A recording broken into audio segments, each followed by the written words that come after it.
Greetings, welcome back to Black Bear News, where we are discussing the most important news story of history.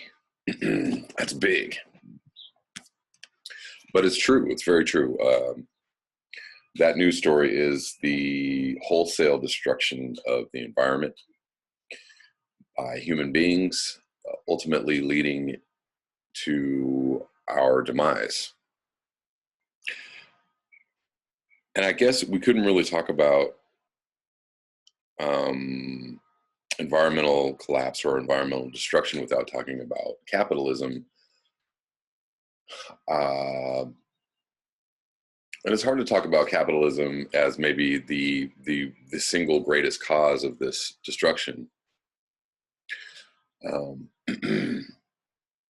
I mean, we could talk about just straight up humans being the cause of destruction, and that is very valid, and probably most people would go with that as their number one answer. But I think the capitalism has to rank up there with why it is we are in the mess that we are in. So let's look at the dictionary definition of capitalism: an economic and political system in which a country's trade and industry are controlled by private owners for profit rather than by the state. And I think probably the main couple of words in that description or that definition is for profit. I suppose in pure communism, the for-profit part wouldn't be really a factor, even though somebody definitely always profits in state-run communism, generally speaking. There are a few examples where that may not be so to the most part, but even in communism, the people that run the state obviously, clearly tend to profit at the expense of the populace. But in capitalism, as we know it, clearly, I want to actually touch on another thing. This is a quote from Bernie Sanders, which I'm paraphrasing, is that the basic model of Wall Street, and we can actually extend that to all capitalism, is fraud. If another definition of capitalism might be just the exchange of money for goods and services, which is a very basic definition of capitalism. What's wrong with selling something that somebody needs, to someone else in exchange for money? There's nothing wrong with that. I personally don't think that there's anything wrong with that. Obviously, people need things to live, and instead of working and making everything yourself, which is very difficult, sometimes, if somebody bakes bread down the street, you don't have to bake bread. You can go down the street and, buy some bread, et cetera, et cetera. And thus begins, the roots of industrial civilization. But, on a small scale, that nothing like that is necessarily destructive or wrong. But when you get onto larger scales, then you start dealing with things like resource extraction, and you start dealing with limiting quantity in order to drive up price. You also deal with having a stock exchange and having things commodified on the stock market, which also tends to lend to price fluctuations that don't have anything to do with supply and demand. And then the problem that capitalism runs into on an industrial large scale level when you have 7 or 8 billion people on the planet is that is your industry causing destruction or damage to people or the environment? In almost every single industry, it's hard to think of industries that don't. I know that they are there. They're, obviously, if you're running like a small scale organic farm, you're not destroying the environment. I don't tend to think of schools and universities as places that destroy the environment in order to provide their services. But they're, you know, obviously they have their shareholders and, you know, other businesses in order to fund themselves, and, you know, so there are very few instances or examples of businesses that don't destroy the environment in order to run their model.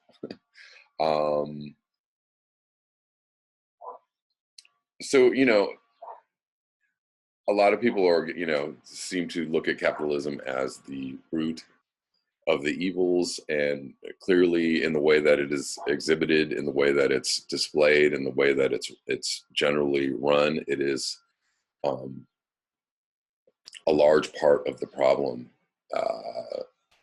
in how environmental collapse is taking shape. And in order to possibly reverse the damage that we've done, in order to possibly forestall further damage, we really have to look at the very way in which we arrange and organize our society in order to live. I would say that capitalism on a whole would have to be absolutely wiped out in order for humanity to survive. Capitalism itself is an enemy of the planet. That doesn't mean that some people might, you know, go down the road and buy some goat's milk from somebody if they need some goat's milk. But, you know, on the level that we know it, on the level that we live it, it's something that has to be eventually. When I say destroyed, I don't mean like blasted or, you know, bombed or taken apart. I mean, like, it needs to be done away with. So if we're going to have any chance of survival on this planet, we're going to have to look at how capitalism and industrial civilization, as it stands, can be de-escalated, taken apart, piece by piece, bit by bit, drawn down, and, you know, and the most important part of this equation is actually explaining to people how bad capitalism is. It's actually convincing people that capitalism is bad for them, which is very difficult to do, I understand. But the more that we all understand that, the more that people who are watching this channel can understand that, the more that we can possibly convey this message to other people. It's very difficult, I understand. There's, you know, it's hard to unhook from this society. It's hard to go outside of this society without causing yourself immense amounts of pain and alienation. And that's what it means. But for now, you can explain this to your family. You can explain this to your friends. You can explain this to your children.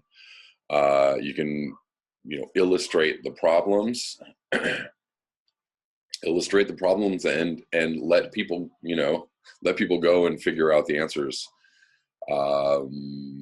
because maybe somebody out there has really great answers for how we can de-escalate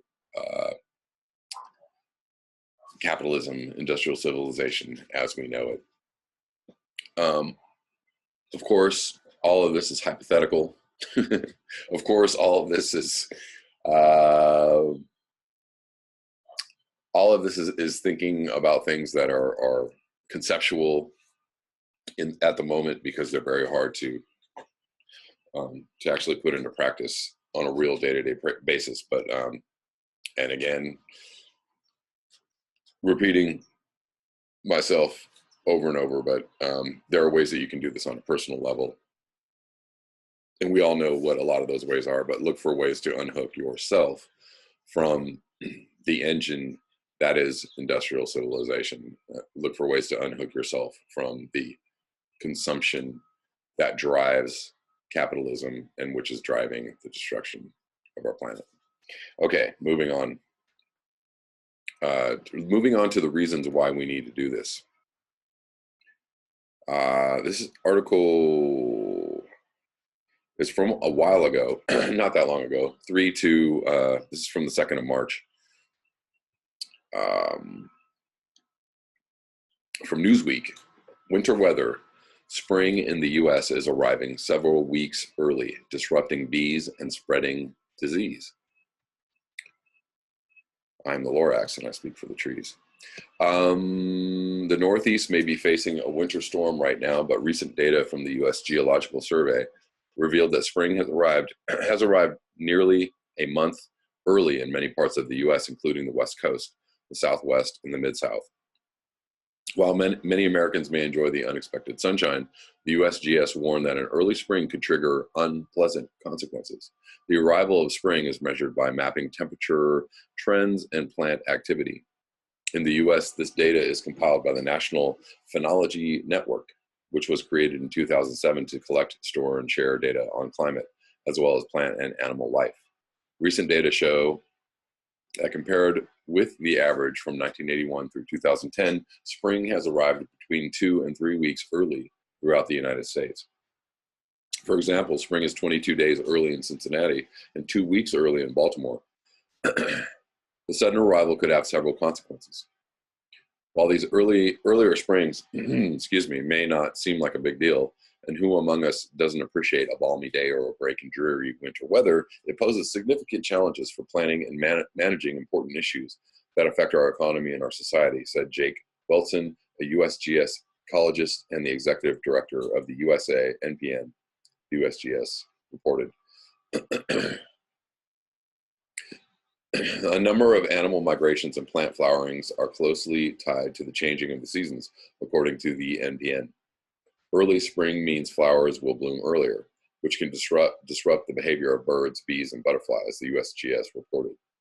The disturbance can affect the pollination of so critical to both flowers and crops. The early onset of warmer weather also gives certain species more time to live and thrive, including ticks. According to NPR, the number of Lyme disease cases in the U.S. have more than tripled in the past 30 years. Ticks are the main carriers of Lyme disease, and some believe that warmer weather or longer periods of time may be part of the problem. It isn't just humans who are suffering from booming tick populations. As temperatures rise and winters shorten, the pests are killing moose populations throughout North America. Ticks by the tens of thousands can latch onto a moose, living off its blood. With more time to do this, the arachnids are weakening adults and killing calves, Inside Climate News reported. This year's early spring is the most recent evidence of growing research showing that overall temperature in the U.S. has risen in not even a decade.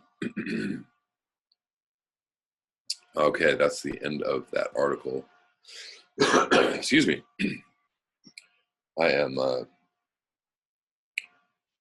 been fighting off some kind of cold situation that is still trying to hang on.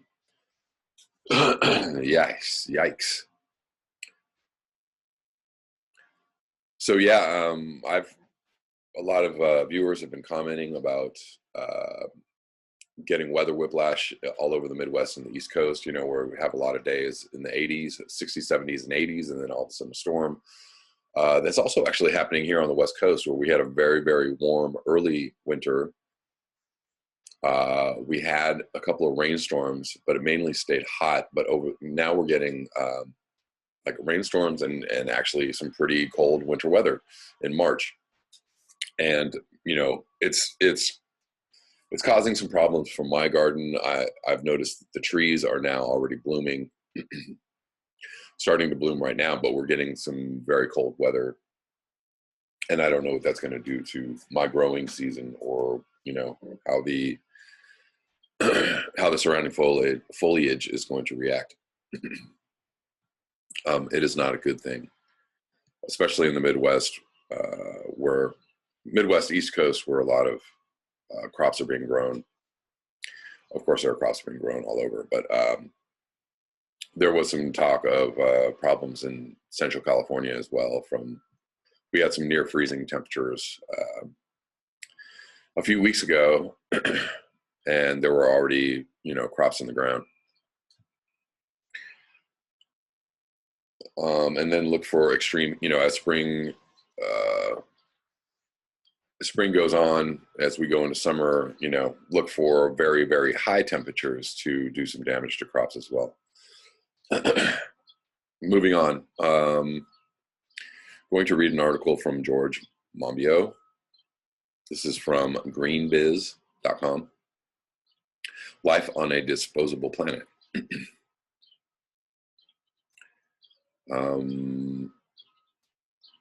I tend to like George Monbiot's articles. I know there is conflicting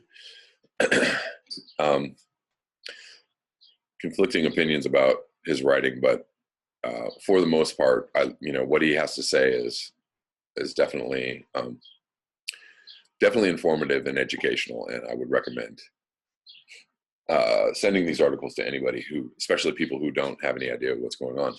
Our impacts on the biosphere, the frail membrane in which life occurs, which envelops the dead rock of planet Earth, are treated as externalities. The living world exists outside the realm of market exchange and therefore outside the models, or it is reduced to just another component of the consumer economy. As the neoliberal economist Milton Friedman puts it, ecological values can find their natural space in the market, like any other consumer demand.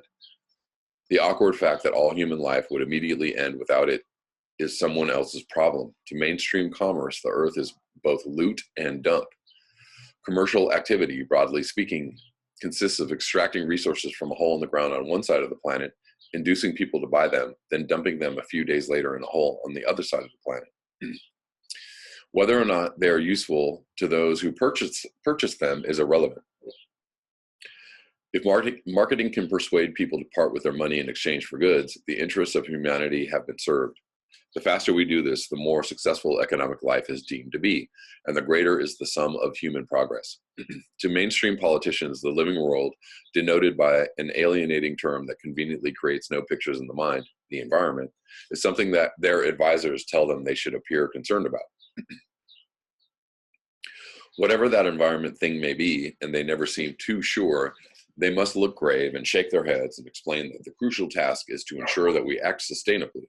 They have little idea of what this means either. You can tell by the way the language shifts.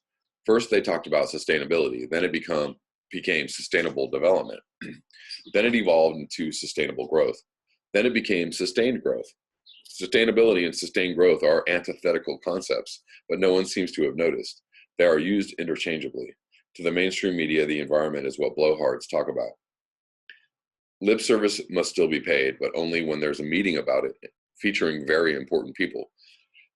What then counts is what these people say to each other, and who stands where in the photo, and what this meeting might mean for the next meeting. Occasionally, a journalist reports from somewhere that is not a hotel or conference center, such as a rainforest or a glacier or a coral reef, somewhere where no one in their right mind would wish to visit unless it involved a luxury safari lodge, ideally with spa and sauna. Think about that, right? I'd like to just interject. I see more and more people being absolutely disconnected from nature, absolutely afraid of nature, absolutely like, oh my God, if it involves like dirt or bugs, I'm not going there. And this is a huge problem. Parents, people, get out in the nature, get your kids out in the nature, let your kids be dirty. Let them not be afraid of insects. Don't put the idea in their mind that every insect is there to be killed or gotten rid of or afraid of or, whatever. What then counts is that these people, all right, they will say the usual thing about everything turning to dust. It will be dumped at the end of the news program between a crucial report on the brand of shoes the Prime Minister favors and the football results. It will be picked up by no other journalists, as they will be too busy poring over what one very important person said to another in an overheard conversation in a restaurant, and what this might mean for the career of the third, and whether it might affect the results of the election in 3 years' time.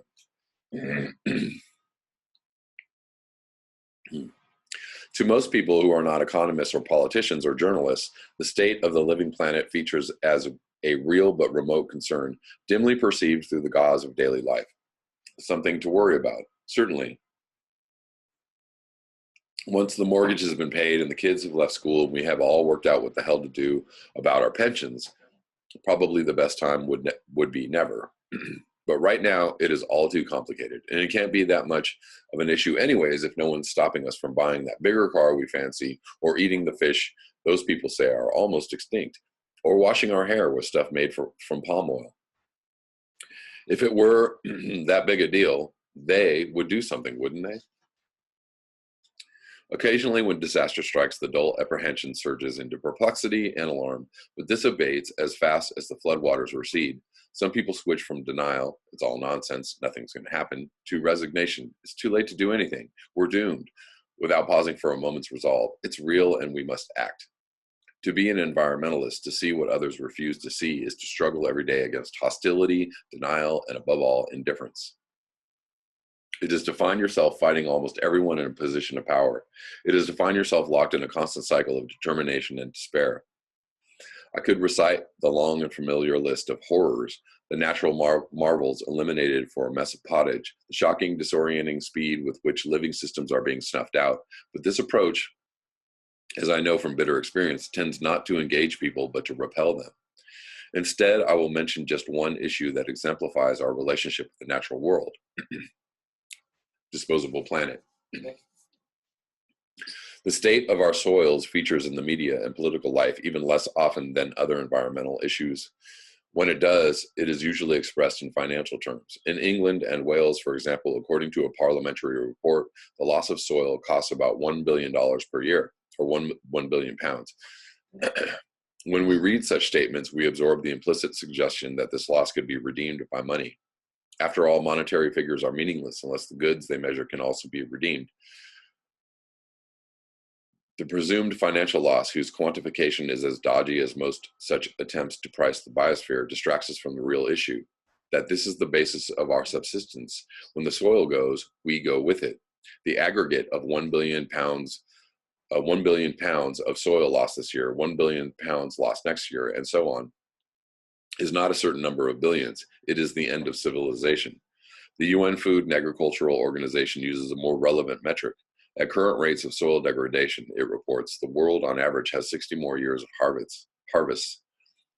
A combination of powerful machinery and the drive for immediate profit rather than long-term protection incites farmers to compact and churn the soil and leave it exposed to crucial moments, whereupon rain or wind strips it from the land. To keep up with global food demand, the UN estimates 4.8 million acres of new farmland will be needed every year. Instead, nearly 30 million acres a year are lost through soil degradation. In an era in which everything is treated as disposable, we use it, lose it, and move on, trashing rainforests, wetlands, savannas, and other precious habitats to mine what lies beneath. This is not an unanticipated side effect of the system. It is the system. In The Constitution of Liberty, Friedrich Hayek argues that soil mining may, in certain circumstances, be as much in the long-range interest of the community as the using up of any stock resource. Such resources share with most of the capital of society the property of being exhaustible. And if we want to maintain or increase our income, we must be able to replace each resource that is being used up with a new one that will make at least an equal contribution to future income. This does not mean, however, that it should be preserved in kind or replaced by another of the same kind, or even that the total stock of natural resources should be kept intact. In other words, as Hayek explained, there is nothing in the preservation of natural resources such which makes it more desirable object of investment than man-made equipment or human capacities. Soil should be treated like any other form of capital, disposable and exchangeable for money. Our sole duty to each other is to maximize income. As long as we replace the soil we mine for profit with something else, a new factory, for example. Its exhaustion is of no account. What happens when we exhaust the soil everywhere appears strangely to be beyond the scope of his analysis. Let's move to Mars. But plenty of people propose an answer. Seldom does a week go by without someone writing to me to explain that when we have squandered this planet's capacity to support us, we can abandon it and move to another one. Earth itself itself should be treated like a plastic cup or a paper towel to be thrown away when it is of no further use. Or, to be more precise, we should throw ourselves away into space. Perhaps it would be more accurate to say that we see ourselves as disposable, which we do on some level. As much as people care about life, we don't really care all that much. This belief is the ultimate negation of belonging. People who would consider the idea of living in the Gobi Desert intolerable, where a realtor, estate agent might point out there is oxygen, radiation screening, atmospheric pressure, and 1G of gravity, rhapsodize about living on Mars. People who blithely envisage the collapse of our biosphere imagine that we will escape the power, greed, and oppression that could cause it by relocating into orbiting pressure vessels controlled by technicians, in which we would be trapped like tadpoles in a jam jar. The enthusiasm for planetary abandonment is not restricted to a far-out fringe. NASA has published papers presenting it as a thrilling prospect. This is how far the detachment from physical reality has advanced. This is what is delivered by a system that insists we are subject to no resource constraints. I'm going to link both of these articles below, and then I'm going to move on to some sandbox news. Wanted to read another article. Was going to read another article from Caitlin Johnson, one of my favorite political writers. But first, I wanted to talk about. So I keep my ears and my eyes open to a lot of things, not just mainstream news, but what's going on in the all kinds of political worlds, especially the alternative worlds. There's lots of space for that on YouTube. And I don't know if anybody is aware of the QAnon things that are going on. If you don't know what QAnon is, you can search it. You'll probably get a lot of you might get, if you search it on Google, you might not even come up with anything, or you might come up with articles about how QAnon is some conspiracy, alt-right conspiracy, blah blah blah blah. Though QAnon is being reported on mainly by conservative, Trump supporting type people, it is a very interesting phenomenon. Basically, in a nutshell, there's somebody who's posting on 8chan, was posting on 4chan, but now on 8chan, seems to be inside the government and seems to be either in an intelligence agency or somebody who was working with Trump, who is basically leaking information and basically talking about how the Trump administration on a deep state level is trying to confront other deep state elements from the past administrations. It's okay, so on some level you have to accept that this is going on to even follow what's happening. And honestly, I have to say, I don't know what to think of this yet. I've been following it. I've been getting all the updates and trying to keep on top of it daily to kind of see what's going on. But here's the thing about it that is alarming and should definitely make people pay attention to this phenomenon, and that is that some things that this person Q has been posting on the boards, these things come to fruition, right? So they've been talking about some false flag incidents or some political incidents. One of the things they were talking about was the memo thing. And the other thing that they were talking about was North Korea coming to the table to discuss disarmament. The poster of these posts was talking about this before they happened. So they went from the conspiracy world into the mainstream news world, and these things actually came to pass. So I would not I would not like just, you know, throw this phenomenon away as some conspiracy thing. It's actually like what's happening on these boards is actually starting to happen in real life. And so we should be paying attention to what the hell is going on, because another thing that this poster has been talking about is the fact that they might be making arrests of some people who have been put under indictment. Some of those people being like Huma Abedin, John Podesta, you know, possibly Hillary Clinton is in there. That these people might be actually taken into custody at some point this year, and that this is the important part, that Trump has enacted some kind of rules in which basically some form of martial law might be implemented in order to keep the peace, because the pushback on these people being arrested, they're preparing for the fact that people that opposing forces might be so against this happening that there could be like some civil unrest, and that they're ready to quash it using the military. This is some real stuff. So I would just, you know, I may be giving you all some updates here and there. Maybe, I don't know how much I'm going to keep you all posted on this. There's plenty of people doing QAnon videos. If you want to research this, I would actually search for this on YouTube, because you'll probably find it. The thing is it's really hard to get over the fact that most of these people are Christian, conservative, Trump supporters. So it's, you know, I'm sure that a lot of people on this channel might not even have the time or space bandwidth for that.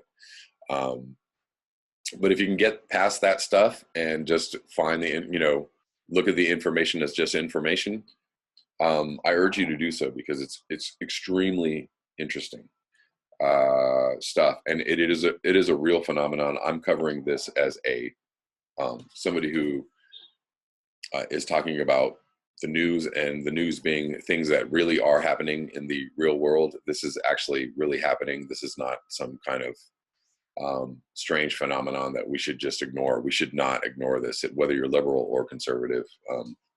This is really going on, and the fact that these things are coming out into real life is something that should definitely should definitely alarm people.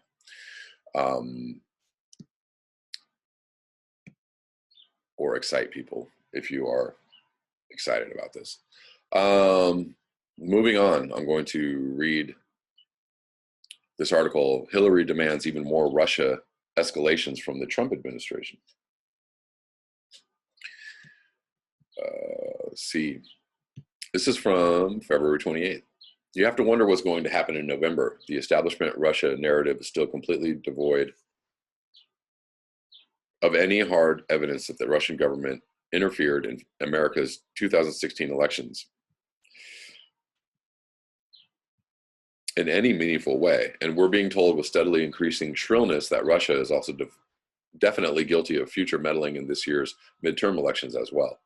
We need to ask ourselves, is there, in fact, anything that Russia could do to avoid being accused of election meddling in November by a power establishment that has an extensive history of using lies, propaganda, and false flags to manufacture support for aggressions against a target of the empire?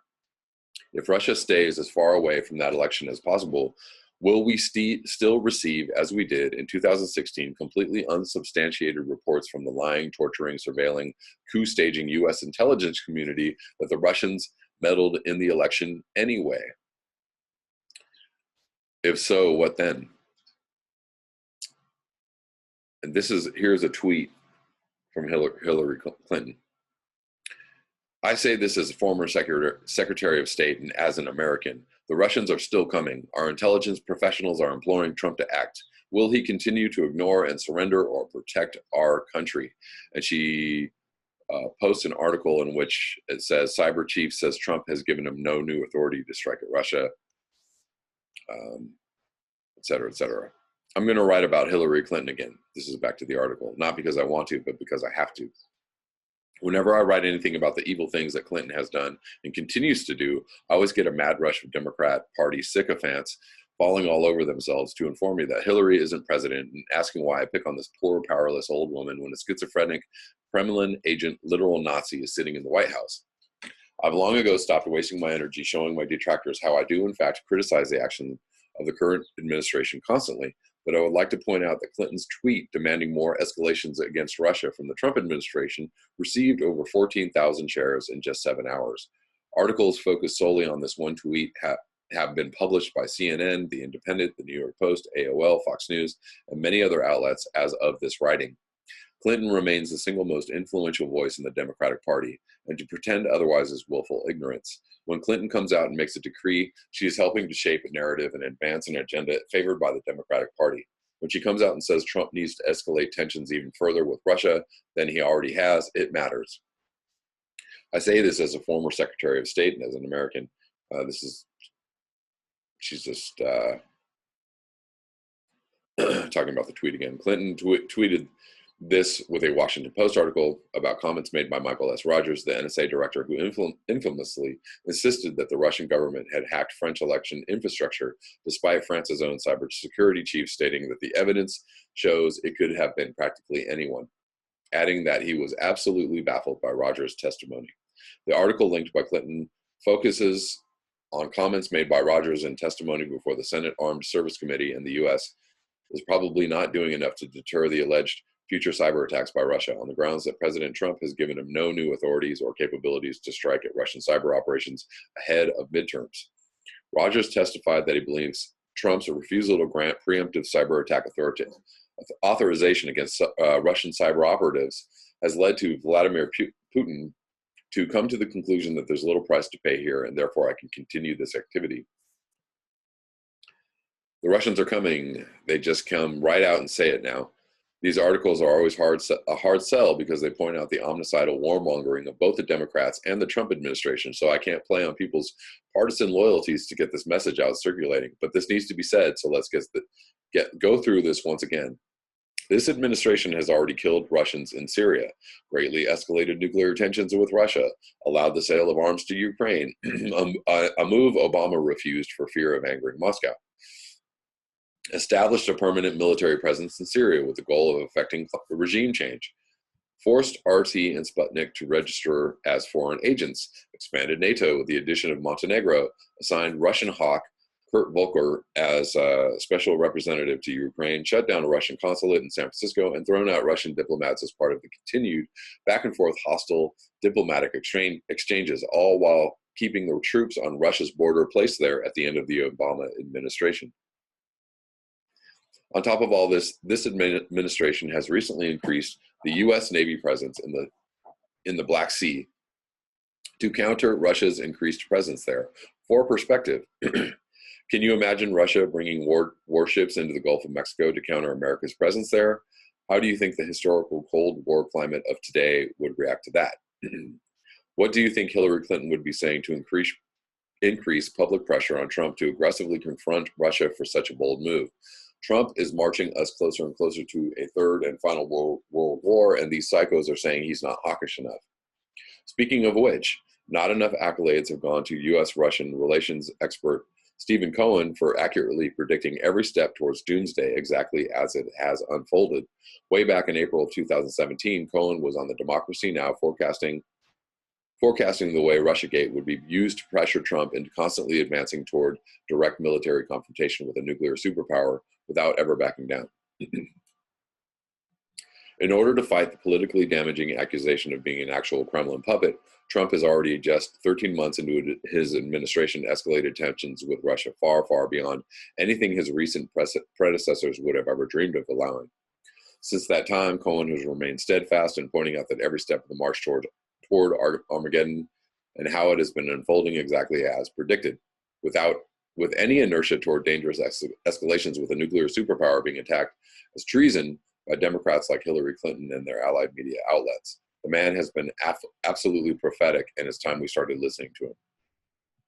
We are being dragged into something horrific and unthinkable by blinkered Democrats and myopic Republicans. There are no adults in the room to slam on the brakes. We must all wake up and cry out in one voice to stop this nonsense before we pass the point of no return in a very real and literal sense.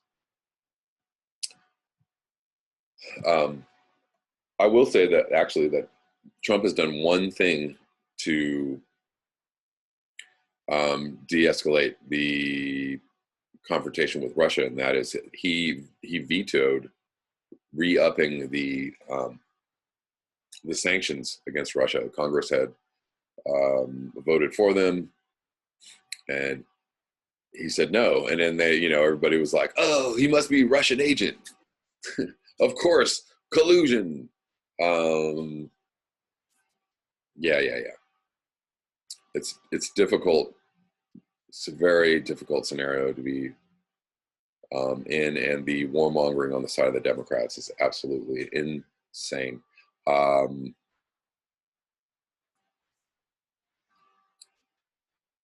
I will say one more thing about the QAnon posts that have been going on. Actually speak to the fact that the whole North Korea coming to the table was orchestrated by Trump, by the Trump administration, that he figured this out or did this behind the scenes. I don't know if this is true or not. I'm just relaying information, but that all of this was actually worked out months ago, and that it's just now coming to light, which is, again, a good thing.